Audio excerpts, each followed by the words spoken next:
kartelave bankare. Sa të shpeshta janë këto që ju i keni si raste? Janë shumë të shpeshta. Ju e keni parë edhe përmes rrjeteve sociale ka shumë platforma fake apo platforma të rreme që thonë që jepi ti dhonat personale, sepse sot dhe dhona personale kur flasim është një monedhë, dhe jepi dhonat personale sepse ty të ndihmon në punësim, të ndihmon në zhvillim të karrierës, dhe në momentin që ti jep ato dhona personale tua, të qoftë emrin mbi emrin, numrin personal, numrin e llogarisë bankare, ato thjesht ti nuk e merr asnjë përgjigje pi atij dhe shkon ai me një periudhë mbledh dhona dhe me një periudhë zhduket si aplikacion.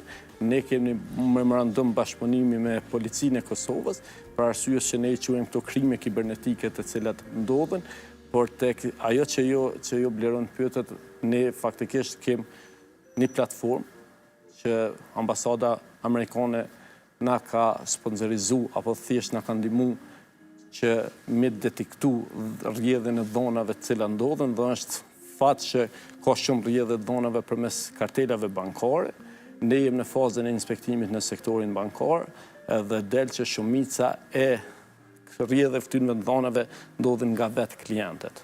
Në momentin kur ne marrim informacion, apo banka merr informacion, ato kartela bankare bllokohen për arsye që në moment të caktuara thjesht kur ty të vjedhet numri i llogarisë bankare dhe në mënyrë automatike ty edhe mund të dëmtohesh në buxhetin ku ti i ki, por që bajt apel të qytetarët e Republikës Kosovës, kejnë kujdes ku japin dhonat e tyre personale, sidomos në platforma jo të sigurta.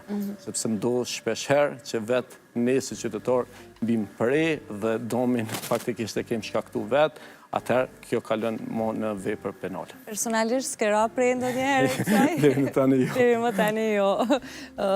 Fatmirësisht uroj që të ketë sa më shumë informim edhe vedisim të qytetarëve që të marrin pak kohë dhe minuta, sepse disa faqe janë lehtë të verifikueshme për mundësi të tilla manipulimi, kështu që vetëm të jemi pak më të vëmendshëm. Jemi në një periudhë të fushatës zgjedhore.